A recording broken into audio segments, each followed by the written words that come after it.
अस्सलामुअलैकुम। क्या हाल है आप सबके? उम्मीद है सब खैर खैरियत से होंगे। अल्लाह ताला हमेशा हम सबको अपने हिफ्ज़ व अमान में रखे, आमीन सुम्मा आमीन।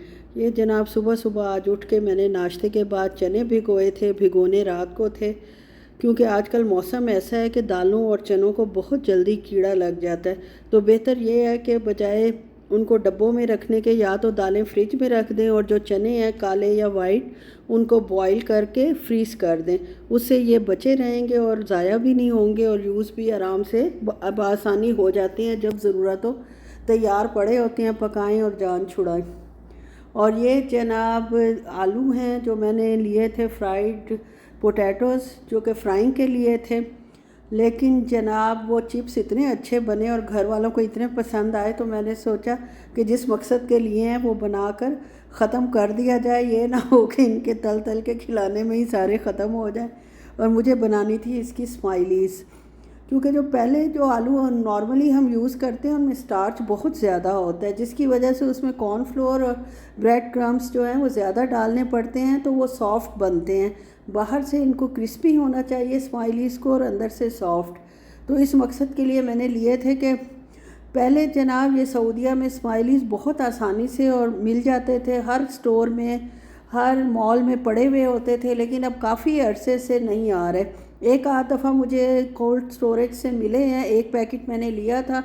वो भी सिर्फ मैंने डर डर के एक पैकेट लिया था क्योंकि ये जो हैं फ्रोज़न होते हैं, आपस में जुड़ जाते हैं और फ्राइंग करते हुए सारे टूट जाते हैं। तो मैंने सोचा महंगे भी हैं, 16-17 रियाल के थे थोड़े से 400 ग्राम। तो अगर मैं ज़्यादा ले गई, 2 पैकेट ले गई तो ये ना हो कि ये भी ख़राब निकले और फिर यूज़ ना हो सकें और पैसे ज़ाया जाएं। इसलिए फिर मैंने एक ही लिया। खैर वो बिल्कुल सही निकला था अल्हम्दुलिल्लाह। और उसके बाद से कहीं नज़र नहीं आए तो मैंने घर में ही बनाने शुरू कर दिए, क्योंकि मेरी बेटी को स्माइलीज़ बहुत पसंद हैं। उसको तो जो चीज़ पसंद आ जाए वो मार्केट से वैसे ही गायब हो जाती है। खैर जनाब आज फ्राइडे है और ये कल का व्लॉग है। तो कल मैंने चिकन कटा हुआ जो था वो मेरे पास एक पैकेट ही रह गया था, वो निकाला है। इसको डीफ्रॉस्ट करेंगे और कल इंशाल्लाह अल्लाह खैर रख के जुमे वाले दिन चिकन पुलाव बनेगा। बहुत अरसे बाद चिकन पुलाव बनाने जा रही हूँ। मुझे बॉइल्ड राइस से ही फुर्सत नहीं मिलती। बॉइल्ड राइस मुझे बहुत ज़्यादा पसंद है और मेरी बेटी को भी, और हस्बैंड साहब अवॉइड करते हैं। खैर बेचारे हमें खाता देखकर वो भी आहिस्ता आहिस्ता खाने के आदी हो गए हैं। लेकिन उनकी कोशिश यही होती है या ब्राउन राइस बने या तड़के वाले बने या पुलाव या बिरयानी बने या फिर चिकन फ्राइड राइस या एग फ्राइड राइस बने। खैर जनाब अब मैं आपको क्या बताऊँ, हमारे घर में चावलों के ऊपर ही बहस ज़्यादा होती रहती है। ला के वो मैंने डाल दिया अंदर जो धोया था, होल्डर जो है टिशू का, लेकिन ये सूखने के बाद फिर वैसे का वैसा ही हो गया जैसा शुरू से था। खैर ये जो मेरे बचे थे चिकन पैटीज़ का मटेरियल, ये मैंने वैसे ज़्यादा ही बना लिए थे, क्योंकि ये एक दफ़ा बना लो तो 2-4 दफ़ा आपको इस्तेमाल करने में आसानी हो जाती है। हर दफ़ा इतनी मशीनें भरो और इतना सब कुछ करो। ये आइडियाज़ ही होते हैं जो मैं आपके साथ शेयर करती हूँ। आप लोग भी घर में इस तरह कर सकते हैं कि एक दफ़ा आपने मशीन भी भर ली, मेहनत भी कर ली, कीमा भी पीस लिया, तो आप ज़्यादा बना लें ताकि नेक्स्ट टाइम भी वो आपके काम आ जाए। और ये मेरी बड़ी बेटी बहुत बहुत शौक़ से खाती है, तो इसलिए उसके लिए तो उसने स्पेशल कहा था अम्मा ज़्यादा बनाएं ताकि जब मैं आऊँ तो इंशाल्लाह मुझे भी बना के दें। आलू मेरे उबल चुके हैं। एक मैंने आम आलू डाला था, ये मैंने जनाब डब्बे में डाल के काट के रख दिया है, क्योंकि मेरे हस्बैंड साहब कह रहे थे काफ़ी अर्सा हो गया हलवा पूरी घर में नहीं बनी। तो इस दफ़ा जो है वीकेंड पे हलवा पूरी बनाना, जो कि हमारा इंशाल्लाह संडे को स्टार्ट होगा। और जनाब इतनी देर में दूसरे आलू कट्ठे ही बॉईल किए थे, उबल चुके हैं और ये भी यार नाक पे ही मेरे लड़ गए आलू जो थे। बड़ी मुश्किल से इनको छीला। एक तो मुझ में सब्र नहीं है कि उनको फुल ठंडे होने देती।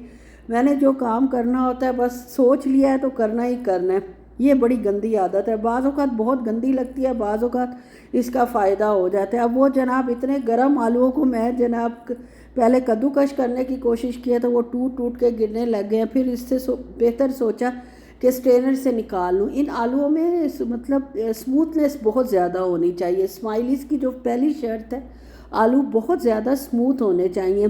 यानी आप उसको कद्दूकश करके उसकी सारी गुठलियाँ ख़त्म करें या फिर उसको स्ट्रेनर से निकाल लें। और उसके बाद इसमें जो मसाले डलेंगे, दो ही चीज़ें मैं तो डालती हूँ, नमक डालती हूँ, स्पाइसी बनाने हो तो ये चिली फ्लेक्स डाले जा सकते हैं, लेकिन ये जिसके लिए बनने हैं उसको ही पसंद नहीं है, तो खाने भी उसने हैं, ख़त्म भी उसने ही करने हैं।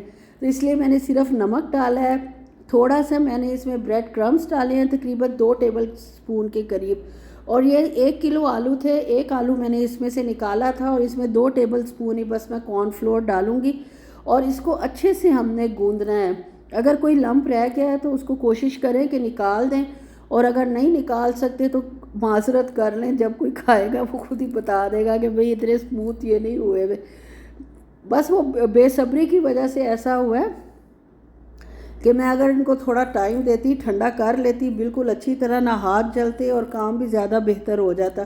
खैर end result was very good. एक मैंने आखिर में तल कर देखा था फ्राई करके, और वो बहुत बहुत अच्छा क्रिस्पी था बाहर से और अंदर से वही सॉफ्ट था जिस तरह इसको होना चाहिए।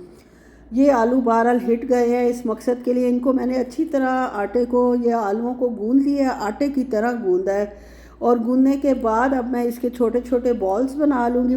आप इसकी रोटी भी बना सकते हैं, रोटी बना के थोड़ी सी मोटी थिकनेस की, और उसको कटर से गोल गोल, बिस्किट कटर से या किसी भी गोल ढक्कन से गोल गोल काट सकते हैं। लेकिन वो मुझे मुश्किल लगता है, क्योंकि जब मैं उसको इस तरह काटूंगी तो फिर वो मटेरियल बच जाएगा, फिर उसको गोल गोल करूंगी। और ये सारे से बचने के लिए मैंने हाथ से छोटे छोटे बॉल्स बना लिए हैं। और जनाब ये मेरे पास एक स्ट्रॉ है, उससे इनकी आंखें दबा दबा के बना रही हूँ। और ये जो स्माइली फेस है ना, ये इसकी गड़बड़ मुझसे अक्सर हो जाती है। जिनको बनाना आता है उनके लिए तो खैर बेस्ट है। चम्मच से मैंने इसका बनाया तो है, लेकिन कोई सैड फेस बना है, कोई ऐसे फ्लैट फेस बना है, और कुछ स्माइलीज भी बन गए हैं, कुछ हंसते हुए चेहरे भी बन गए हैं। और वो खाने के बाद जब मैंने अपना टेस्ट किया था एक बना के, क्योंकि सबके पेट तो हमेशा भरे हुए होते हैं, मेरा ही एक हमेशा खाली पेट होता है। उन माँ बाप बेटी ने दोनों ने चखने से इनकार कर दिया, तो जाहिर है जो मैंने फ्राई किया था फिर वो मैंने ही खाना था। वाकई मुझे भी अच्छा लगा। हालांकि मैं ऐसी चीज़ें पसंद नहीं करती, आम तौर पर नहीं खाती हूँ, लेकिन या जो है ये मुझे खाना पड़ा। ये सारों को मैंने बाकी जो बचे थे उनकी भी बॉल्स बना ली हैं और उनकी भी आइस बना ली हैं सबकी। और बनाने के बाद जनाब उनको स्माइलिंग फेस देने की कोशिश की है। थकावट भी यार काफ़ी हो गई थी, अच्छा खासा ज़ोर लगा है इसको जनाब वो स्मूथ बनाने के चक्कर में, स्ट्रेनर से निकालने में। मैं समझी ये स्टार्ची नहीं होंगे, लेकिन यार वो दूसरे आलूओं से ज़्यादा इस पे ज़ोर लगा है। बहुत मेहनत से मैंने ये बनाए हैं, अल्लाह करे अब अच्छे बन जाएं। अब जनाब मैं आपको शाम को मिल रही हूँ। वो जो चने मैंने रखे थे भिगो के सुबह, वो अब जनाब टाइम पूरा हो गया था, 8-9 घंटे भीगे रहे हैं। उसके बाद जनाब इनको मैंने सिर्फ 10 मिनट प्रेशर दिया और 10 मिनट के बाद ये तैयार हो गए हैं। और फिर इनको 2-3 घंटे बाहर रखा है, जब रूम टेम्परेचर पर आ गए हैं। कभी भी फ्रोज़न आपको पता है फ्रीज़ करनी हो कोई चीज़ तो उनको रूम टेम्परेचर पर लाना बहुत बहुत ज़रूरी होता है। खैर ये आ गए थे रूम टेम्परेचर पर और इसके 11-12 पैकेट बन गए हैं, पानी समेत। जितना पानी बचा था चनों में वो सब मैंने बराबर बराबर तकसीम कर दिया है और ये 8-10 थैलियाँ बना ली हैं। और इनको जनाब अच्छे से ऊपर से इनके मुंह बंद कर दिए हैं। और अब ये माशाल्लाह मेरी देखें कितनी दफ़ा इस्तेमाल हो जाएंगे, अल्लाह खैर रखे। और अगर ज़्यादा की ज़रूरत हो तो आप 2 पैकेट यूज़ कर सकते हैं। ये सब बहनों के लिए आसानी है, ख़ास तौर पे जो जॉब करती हैं या जो ससुराल में रहती हैं। वो तो खैर सास से पूछ के करेंगी, सास इजाज़त देंगी तो वो फ्रीज़ करेंगी इसको। सास इजाज़त नहीं देंगी तो जनाब उन बेचारियों को हाथ के हाथ ही फ्रीज़ करना पड़ेगा, पकाना पड़ेगा, सॉरी बॉयल करना पड़ेगा। और अब जनाब ये मैंने रख दिए हैं फ्रीज़र में लाकर।